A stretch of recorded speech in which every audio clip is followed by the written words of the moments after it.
नमस्कार दोस्तों, स्वागत है आपका हमारी पहली क्लास में।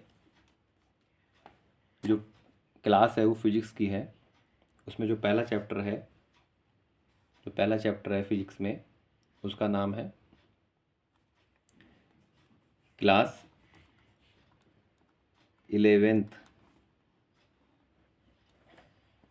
क्लास 11th की बात मैं कर रहा हूँ। उसमें जो पहला चैप्टर है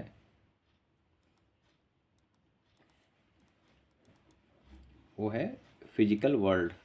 क्या है? Physical world.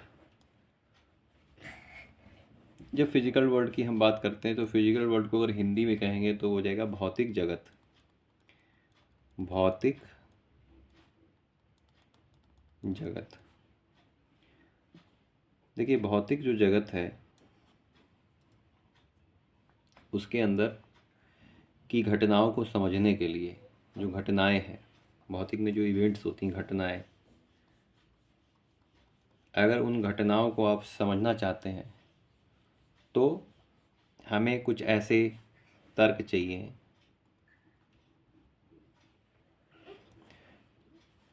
प्लस ऐसे प्रयोग चाहिए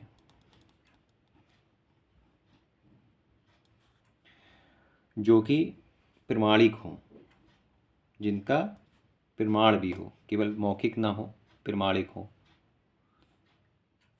तो ऐसे तर्क जिनमें प्रमाण हो और प्रयोग के बाद जब प्रयोग करें उन तर्कों का तो वही घटनाएं हमको मिल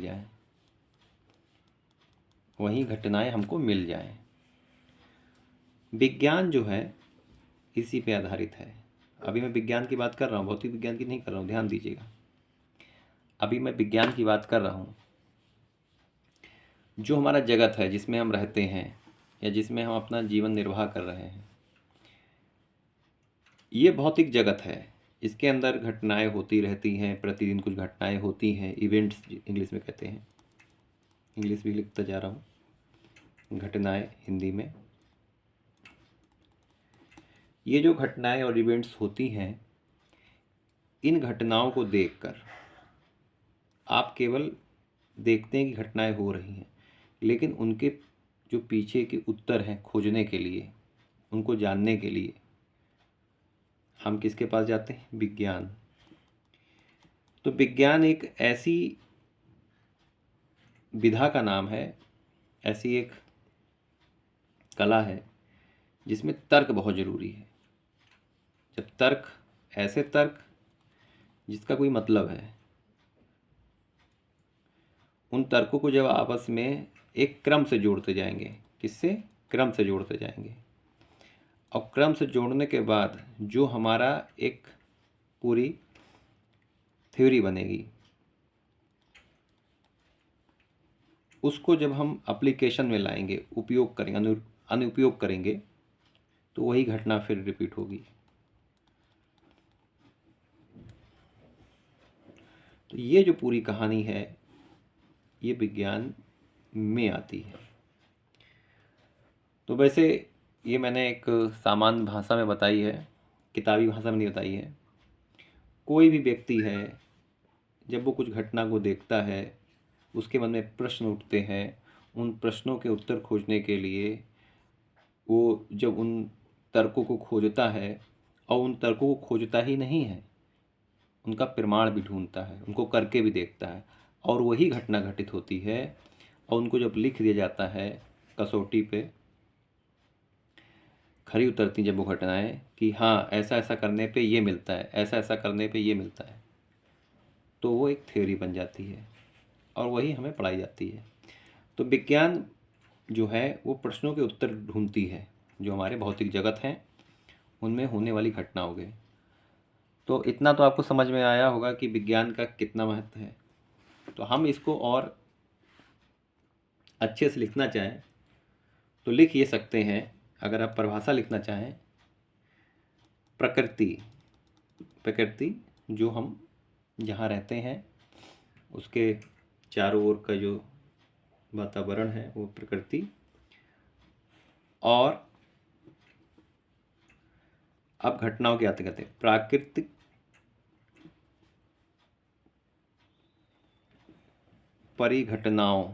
परिघटनाओं दो चीजें, प्रकृति और प्राकृतिक परिघटनाओं के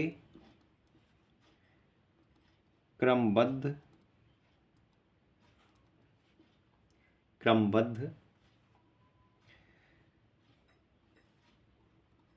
प्रेक्षण मतलब उसको ध्यान में देखते हैं, गहराई से देखते हैं। सुसंगत तर्क, जो तर्क होते हैं सुसंगत तर्क होते हैं, लिख लीजिएगा। एवं प्रयोगों, मतलब उस पर प्रयोग भी होंगे जो तर्क आए हैं, प्रयोगों से, जो प्रयोग किया उनसे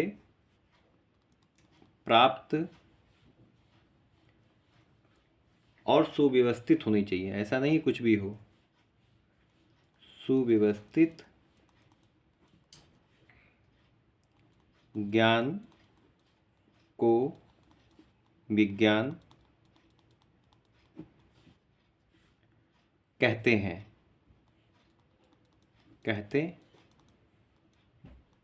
ये तो विज्ञान की बात हो गई कि विज्ञान किसे कहते हैं। एक्चुअली विज्ञान बहुत बड़ा क्षेत्र है, उसकी ब्रांचेस हैं। जो भौतिकी है उसकी एक शाखा है, ब्रांच है। रासायनिक उसकी एक ब्रांच है, बायोलॉजी उसकी एक ब्रांच है। तो प्रकृति में जब हम बात करते हैं तो बहुत सारी घटनाएं होती हैं। उन घटनाओं का जब हम प्रेक्षण करते हैं, प्रेक्षण की मतलब होता है जब उसको ध्यान से देखते हैं, गहराई से देखते हैं, और उसमें तर्क हों, सुसंगत तर्क हों, जो मैंने लिखा सुसंगत तर्क हों, और फिर उसके बाद प्रयोग कर लीजिए और उनको सबको मिला दीजिए, तो जो चीज़ निकल के आए उसे विज्ञान कहते हैं। तो विज्ञान बहुत बड़ी शाखा है, बहुत बड़ी ब्रांचेस है। प्रकृति में भिन्न भिन्न प्रकार की घटनाएं होती हैं। उन घटनाओं को हमने अलग अलग भागों में बांटा, उनको हमने ब्रांच कह दिया। उसी में से एक ब्रांच जो है वो है भौतिकी। लेकिन एक चीज़ समझ में आती है कि ज्ञान में आपके जो ज्ञान, जब ये ज्ञान बात करता है तो इसमें तर्क, सुसंगत तर्क होना चाहिए, प्रेक्षण होना चाहिए। आप उस चीज़ को देखें, समझें और तर्क भी हो उसका। ऐसे नहीं है कि ऐसे आपने कुछ बोल दिया, तर्क भी होना चाहिए और सुसंगत तर्क होना चाहिए, और उसका प्रयोग में भी वो खरा उतरना चाहिए। प्रयोगों से प्राप्त सुव्यवस्थित ज्ञान को विज्ञान कहते हैं। इतना मुझे लगता है कि आपको समझ में आ गया होगा। अब विज्ञान तक हम पहुंच गए कि विज्ञान क्या है। हमने बताया विज्ञान जो है क्रमबद्ध जो ज्ञान होगा, प्रेक्षण जो आप देखते हो, जो प्रेक्षणों है, बार बार रिपीट कर रहा हूँ जिससे कि चीज़ें आपके दिमाग में बैठें, रटे नहीं। प्रेक्षण आपने किया क्योंकि इन्हीं पे आगे चीज़ें टिकी हुई हैं। प्रेक्षण किया, फिर उसमें तर्क लगाया, लेकिन कैसा? सुसंगत, एक दूसरे से तर्क का क्रम होना चाहिए, सुसंगत तर्क होने चाहिए। और उसके बाद क्या होना चाहिए? प्रयोग। ये तीन चीज़ें जब पुष्टि कर देती हैं किसी घटना की, ये तीन चीज़ें जब किसी घटना को बता देती हैं कि ये घटना के पीछे ये इसका तर्क है, ऐसा हमने देखा, ऐसा प्रयोग करके पाया, तो उस पर जो लाइन लिखी जाती है, जो उस पर लिखा जाता है, वही विज्ञान कहलाता है। उसका विज्ञान, मुझे लगता है अब क्लियर होगा। मैं इसको और क्लियर करूँगा। पहले यही समझना ज़रूरी है। कोई घटना हमने देखी, मनुष्य कोई घटना देखता है, घटने में उदाहरण देख लीजिए, जैसे कि भाप बनना, सूरज का निकलना, कोहरे का होना, ये घटनाएं हैं। ये घटना हमने देखी।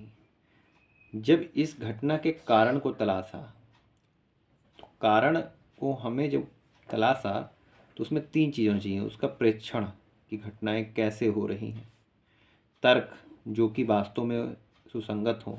फिर हमने वो प्रयोग भी करके देखा जो हमने दिया। जब वो पूरी चीज़ें प्रयोग के माध्यम से वो घटना फिर से होने लगे,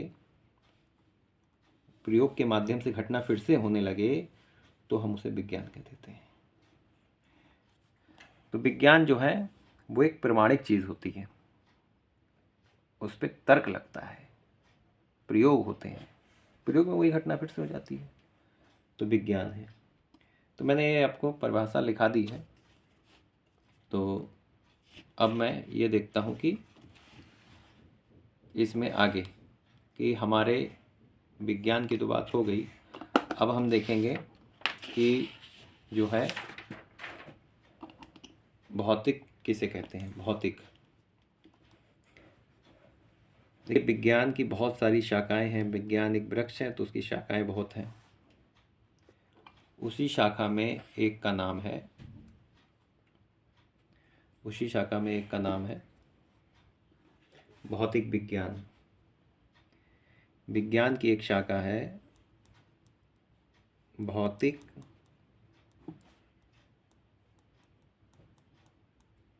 विज्ञान। क्या है? भौतिक विज्ञान। अच्छा, भौतिक विज्ञान की जब हम बात करते हैं तो हम किसकी बात करते हैं? ये प्रकृति और प्रकृति की जो घटनाएं हैं, प्रकृति और प्रकृति की घटनाओं का जिसमें अध्ययन करते हैं उसे भौतिक विज्ञान कहते हैं। प्रकृति और प्रकृति की घटनाओं का जिसमें अध्ययन करते हैं उसे भौतिक विज्ञान कहते हैं। तो इसको लिख लीजिए, क्योंकि विज्ञान मैं समझा चुका हूँ। तो वास्तव में क्या होगा? भौतिकी, भौतिकी विज्ञान की वह शाखा है जिसके अंतर्गत, अंतर्गत मतलब उसमें, जिसके अंतर्गत प्रकृति और प्रकृति घटनाओं, प्रकृति और प्राकृतिक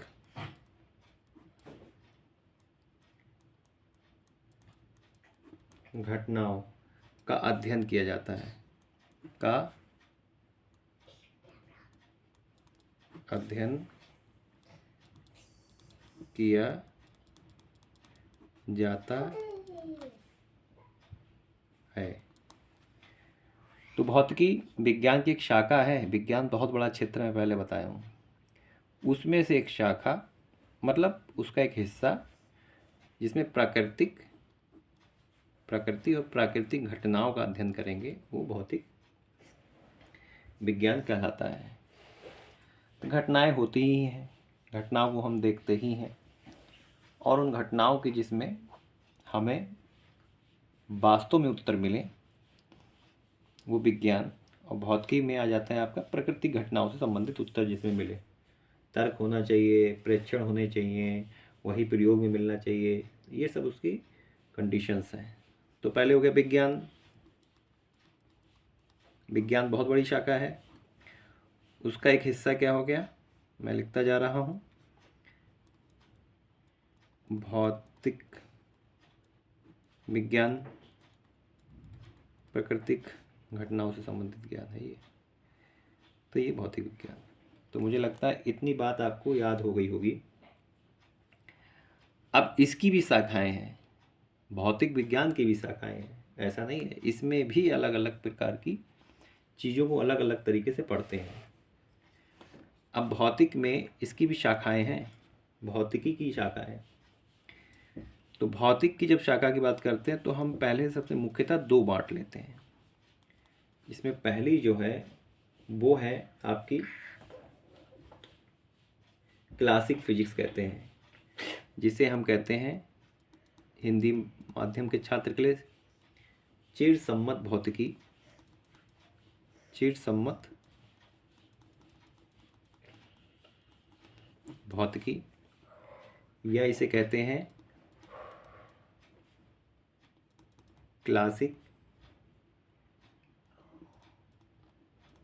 फिजिक्स कह देते हैं, और दूसरी जो होती है वो होती है आधुनिक भौतिकी। आधुनिक भौतिकी, जिसको हम कहते हैं मॉडर्न फिजिक्स। देखिए विज्ञान आया, विज्ञान को हमने लिखा, 3 चीज़ों पे आप कैटेगराइज कर, मतलब 3 चीज़ें आप ढूंढ लीजिए विज्ञान के अंतर्गत वो चीज़ आ जाएंगी। उसका प्रेक्षण करिए, सुसंगत तर्क उसमें होने चाहिए, प्रयोगों पे भी होना चाहिए, तो विज्ञान में जाएगा। विज्ञान की एक हमने और भागों में बांटा विज्ञान को, तो उसमें जो प्रकृति है और प्राकृतिक घटनाओं की जिसमें हमें जानकारी चाहिए वो भौतिक विज्ञान, उसको भी 2 भागों में आपने बांटा, तो आपकी क्लासिकल फिजिक्स और मॉडर्न फिजिक्स। क्लासिकल फिजिक्स और मॉडर्न फिजिक्स, ये 2 चीज़ें हो गई।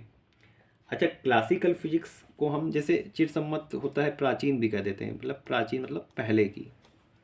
मैं हिंदी शब्द इसलिए बता रहा हूँ कि आप कनेक्ट होते चलिए हिंदी से। तो जब हम इसकी बात करते हैं मतलब क्लासिकल फिजिक्स की बात करते हैं, तो क्लासिकल फिजिक्स में इसके अंतर्गत जो आती हैं चीज़ें, इसके अंतर्गत क्या क्या आता है क्लासिकल फिजिक्स के? यांत्रिकी, जिसे मैकेनिक्स भी कहते हैं, ऊष्मागतिकी। मैं ये एक एक चीज़ बताऊंगा और गहराई से, अभी तो बोर्ड लिया नहीं है तो अभी कॉपी पेन से पढ़ा रहा हूँ।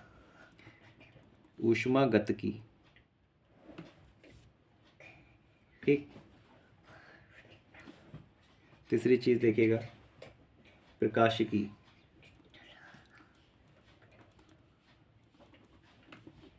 चौथी चीज़ देखिएगा विद्युत चुंबक, जिसे इलेक्ट्रोमैग्नेटिज्म कहते हैं, या मैं कह सकता हूँ, मैं हिंदी में लिखता हूँ पहले से, विद्युत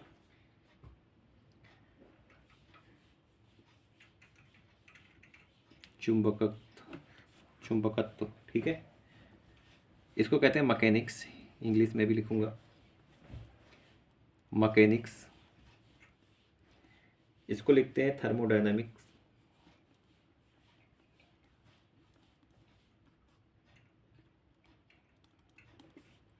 ऑप्टिक्स,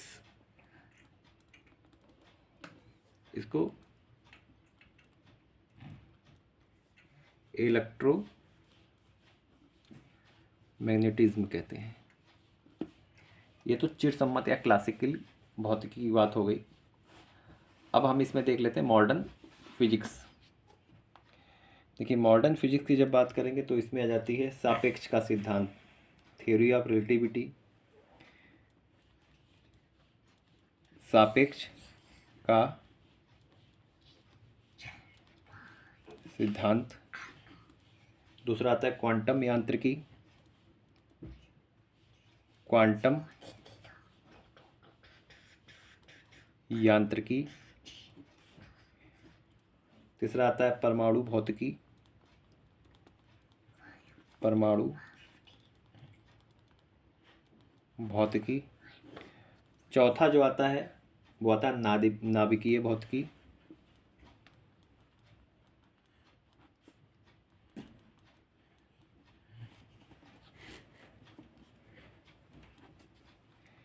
अगला जो आता है इसका,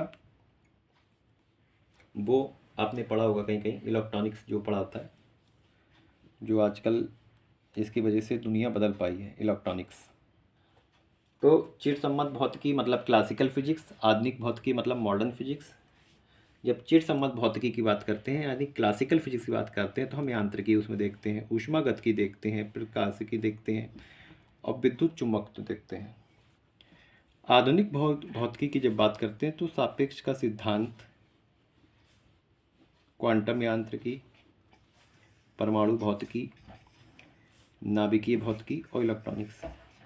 इलेक्ट्रॉनिक्स की वजह से आज विज्ञान ने नई ऊंचाइयां प्राप्त की हैं, पता ही होगा आप लोगों को। ये जो 1905 है ना, ये सन बहुत इम्पोर्टेंट है। आप बताइएगा, मैं अगले लेक्चर में इसको बताऊंगा क्यों इम्पोर्टेंट है। क्योंकि ये बहुत इम्पोर्टेंट है, मैं बताऊँगा लेक्चर में क्यों इम्पोर्टेंट है इस समय। अभी तक की जो चीज़ें हैं, मेरा इस लेक्चर में मुख्य उद्देश्य ये था कि आप केवल इतना समझिए विज्ञान क्या है और विज्ञान का क्या रोल है। अगर विज्ञान ना हो तो जीवन कितना जटिल हो जाए आपका। चीज़ें, रिजल्ट्स तो आपको दिखाई देंगे चीज़ों के, आपको ये तो दिखाई देगा कि रिजल्ट्स क्या हैं, लेकिन आप चीज़ों के उत्तर कैसे तलाशेंगे, आप चीज़ों को पाएंगे कैसे, चीज़ों को पा नहीं पाएंगे, उत्तर जो है वो नहीं मिल पाएंगे आपको। तो ये बहुत ज़रूरी है। तो मुझे उम्मीद है कि अभी जो चीज़ें हैं वो आपको समझ में थोड़ी बहुत आई होंगी कि विज्ञान के बारे में, और गहराई से हम इसमें अध्ययन तो करेंगे ही करेंगे अभी बाद में, लेकिन इतना तो ज़रूर समझिए कि भौतिक का बहुत बड़ा रोल है। अगले लेक्चर में हम इसके आगे देखेंगे कि जो है गणित का क्या संबंध है। गणित अगर ना हो तो कितना टफ है। गणित बहुत बड़ी सहयोगी है चीज़ों को जानने के लिए। गणित का बहुत बड़ा रोल है, उसका रोल देखेंगे क्या है। उसके बाद जब गणित का हम रोल देख लेंगे कि गणित का क्या रोल है भौतिकी में, उसके बाद हम देखते हैं कि जो टेक्नोलॉजी है और विज्ञान में क्या अंतर है। फिर हम इसमें और चीज़ें भी देखेंगे। तो आज मेरा केवल इतना लक्ष्य था, इतना था कि आप केवल ये समझिए कि विज्ञान क्या है। अच्छा, विज्ञान समझने का मतलब जब मैं कहता हूँ तो ये दिमाग में बैठाइएगा कि हम आगे जब पढ़ेंगे विज्ञान से तो हमें बिल्कुल तर्क होने चाहिए। ऐसे नहीं कि कुछ मन माना होना चाहिए, तर्क होने चाहिए। चीज़ें आपकी तर्कों से जुड़ी होनी चाहिए। प्रयोग भी करेंगे तो वैसे ही उत्तर आपको मिलेंगे। तो समझिए, मतलब कहने का ये है कि आप चीज़ों को विज्ञान की कैटेगरी में ला रहे हैं, और जब विज्ञान की कैटेगरी में कोई चीज़ लाएंगे तो उसमें डाउट्स नहीं होने चाहिए, उसमें आपके उत्तर होंगे घटनाओं के। तो ये पहले हमने देखा विज्ञान क्या है, फिर हमने देखा विज्ञान की एक शाखा भौतिकी है, फिर भौतिकी के अंतर्गत हमने देखा कि उसके भी दो भाग हैं, क्लासिकल फिजिक्स और मॉडर्न फिजिक्स। क्लासिकल फिजिक्स की जब बात करते हैं तो उसमें भी कुछ चीज़ें हमने बताई कि यांत्रिकी, ऊष्मागतिकी, प्रकाशिकी, विद्युत चुम्बकत्व, ये आपकी क्लासिक फिजिक्स में आ जाएगी। मॉडर्न की जब बात करेंगे तो सापेक्ष का सिद्धांत, आइंस्टाइन वाला, थ्योरी ऑफ रिलेटिविटी जिसे हम कहते हैं इंग्लिश में, क्वांटम यांत्रिकी मतलब क्वांटम मैकेनिक्स की बात करते हैं, परमाणु भौतिकी एटॉमिक फिजिक्स कहते हैं, नाभिकीय भौतिकी न्यूक्लियर फिजिक्स कहते हैं, और ठोस अवस्था वाला हमने शायद नहीं लिखाया, नाभिकीय बात ठोस अवस्था था, वो लिख लीजिएगा। एक है ठोस अवस्था भौतिकी, मतलब देखिए ठोस अवस्था से ही इलेक्ट्रॉनिक्स आई है, सॉलिड स्टेट कहते हैं ना, तो उससे ही आई है। तो ये जब दो भाग हम पढ़ेंगे तो बहुत सारे उत्तर हमको मिलेंगे। धन्यवाद इस वीडियो देखने के लिए, और आगे हम और बढ़िया बनाने की कोशिश करेंगे। तो आप लोग का सहयोग चाहिए रहेगा, आप लोग थोड़ा सहयोग करें, चीज़ों को देखें समझें, और कोई चीज़ अगर आपको डाउट हो तो कमेंट जरूर करिए। हम उन आधुनिक चीज़ों का भी उपयोग नहीं कर रहे हैं, जो हमारे पास है उनका उपयोग करके आप तक शिक्षा पहुंचा रहे हैं। धन्यवाद।